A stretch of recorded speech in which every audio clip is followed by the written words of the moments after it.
궁금한 게요. 자녀분이 어떻게 되세요? 뭐 아들만 있으세요? 아니면... 대단히 죄송하지만 저는 아직까지 애가 없습니다. 진짜요? 네, 그러니까 늦게 이러시는구나. 저는 와 저분이 제 아빠면은 참 방금 말씀하신 것은 정말 옳지 못한 토론 태도예요. 무슨 그런 말씀을 하십니까? 아니, 남의 가족사를 들어서 그래서 그렇구나라든지. 아, 그건 제 개인적인 생각입니다. 그건 너무 정말 위험한 예를 발상들을 들는 하셨어요. 말입니다. 한국의 국회의원 같으면 나는 최소한 김정일, 김정은 체제를 추종하지 않습니다. 이 말 한마디 하는 것이 왜 그렇게 어렵습니까? 쉽게 말하면 김정일이라 개새끼냐? 개새끼라고 하면 그 종북 세력 아닙니다. 방송용으로 만약에 이건 방송용 김정일이가 그럼 개새끼지 그럼 개새끼 아닙니까? 그러면 이게 왜 방송용으로 나쁩니까? 만약에 그런 대답을 못하고 피한다면 그 종북 세력이죠. 그렇습니까? 그렇지 않습니까? 자유민주주의를 정말 잘 모르시는 것 같아요. 넘세워서 토론합시다. 자유민주주의에 대해서요. 나는 한 번도 박정희 대통령을 보수라고 얘기 안 해요. 박정희 대통령은 위대합니다. 그분의 과보다도 공이 훨씬 더 큽니다. 왜 그런가 하면 우리가 못 먹고 살 때 먹고 사는 인권, 이게 첫 번째 인권 아닙니까? 먹고 사는 게 이걸 챙겨준 사람이야. 그런데도 왜 지금 세월이 지나서 죽은 박정희를 과보다 공이 훨씬 더 매우 크다. 그 사람은 우리나라 본원적 자본을 만들어준 사람입니다. 영국으로 치면 엘리자베스 1세 같은 사람입니다. 그 사람은 오히려 진보주의자죠. 새마을운동 했지 않습니까? 명백한 진보주의 운동이지 않습니까? 그런 진보주의자가 어딨습니까? 농민들하고 앉아서 막걸리 마시고 밀짚 모자 쓰고 모내기 하고 그리고 다 이게 버클리 값싼 바지 이런 거 메고 돌아갔을 때까지 진보주의자죠. 평등을 몸소 실천하는 진보주의자 아닙니까? 그런 박정희를 갖고 자꾸 일각에서 보수주의자는 내가 꼴통을 또 하는 얘기고 막 김정일이 죽었으면 만세 부르고 빨가벗고 춤이라도 추겠어.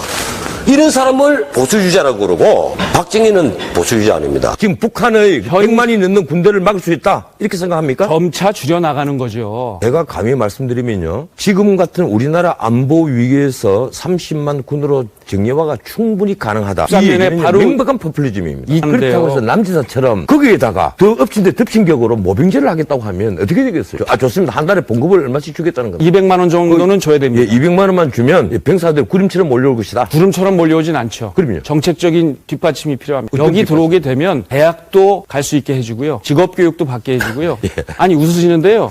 저는 정말 진지한 이 고민을 얘기를 한 겁니다. 이 시청자가 판단하겠죠. 그렇습니다. 예.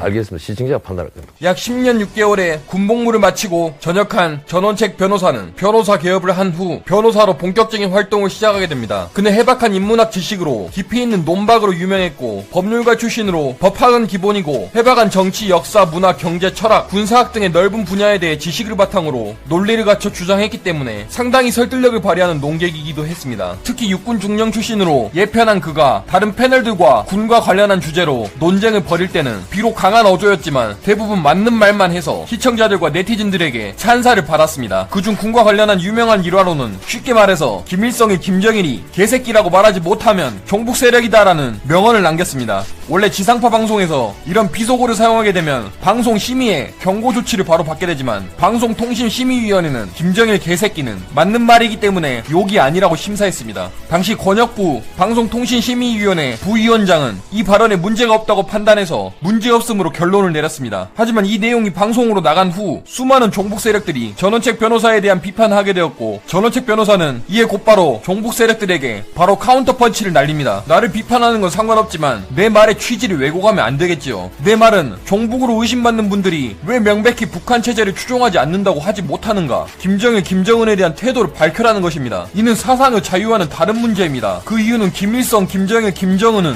어떤 이유로도 용납할 수 없는 반인류적 독재 체제이기 때문입니다. 라고 말을 했습니다. 이 발언 이후 경찰과 국정원에서 그의 신분이 위험할 것을 판단해 경호 제안을 했지만 그는 그 제안을 단칼에 거절했습니다. 그리고 그는 대표적인 여성운동가 출신 정치인이자 페미니스트의 대목격인 남인순 현 서울 송파구 병 국회의원과 군 가산점 관련 논쟁을 하게 되었습니다. 여기서 남인순 국회의원은 가고 싶은 군대를 만들면 되지 않느냐라는 망언을 했고 전원책 변호사는 이에 이 세상에 가고 싶은 군대가 도대체 어딨냐고 맞받아치며 심지어 뒤에 있던 남성 방청객들의 웃음을 자아내게 되었습니다. 그리고 그는 역대 대통령 중 박정희 대통령에 대한 존경심이 가장 컸는데 그 이유는 당시 최상의 인권은 국민들을 굶기지 않는 것이며 박정희 대통령이 이것을 충족시킨 대통령이기 때문에 그는 그는 박정희 대통령을 매우 높게 평가한다고 하였습니다. 이에 반해 그 반대의 성향을 가지고 있는 김대중 대통령에 대해서는 그가 노벨 평화상을 수상받을 수 있게 만들어준 북한 김정일과 함께했던 남북 정상회담은 돈 주고 산 평화라고 말하며 그는 돈 주고 산 평화를 제대로 된 평화라고 말할 수 없다라고 말했습니다. 특히 6.15 선언에 나왔던 낮은 단계의 연방제 통일은 북한의 적화 통일 전략을 우리가 그대로 받아들였다는 뜻으로 말을 했습니다. 그리고 김대중 대통령이 서울에 돌아온 이후 전 국민들에게 이제 전쟁은 없다, 북한 김정일은 식견 있는 지도자라며 그를 치켜 세웠습니다. 또 북한은 핵을 개발하지도 않을 것이고 핵을 개발할 의사도 없고 능력도 없다라고 말을 했습니다. 만약에 북한이 핵을 개발하면 내가 책임지겠다라고 말을 했지만 2006년도에 북한은 핵실험을 하며 전 세계 11,000화의 핵을 보유하고 있다는 사실을 공표했습니다. 그리고 제2차 연평해전 때 북한군과 싸우다 전사한 우리 국군 장병 6명의 연결식이 열린 날에 그는 2002 한일 월드컵 브라질과 독일의 결승전을 보기 위해 일본 도쿄에 넘어가 연결식에 참석하지 않았습니다. 전원책 변호사는 본인이 대통령이었다면 정말 상상할 수도 없다는 말을 했습니다. 전원책 변호사는 강한 어투와 어조를 사용하기 때문에 그를 잘 모르는 사람들은 처음에 그에게 거부감을 나타낼 수 있으나 그가 했던 발언 하나하나를 다 들어보면 거의 다 맞는 말입니다. 그리고 그는 누구보다도 더 대한민국을 사랑하고 특히 대한민국 국군의 안보를 항상 걱정하고 더욱더 강한 군대를 육성하여 북한을 깨부시자는 생각을 가지고 있는 진정한 군인이자 애국자이기 때문에 그에 대한 영상을 제작하게 되었습니다. 오늘 영상 시청해주셔서 감사드리고 다음번에도 또 수준 높은 영상으로 찾아뵙겠습니다. 감사합니다.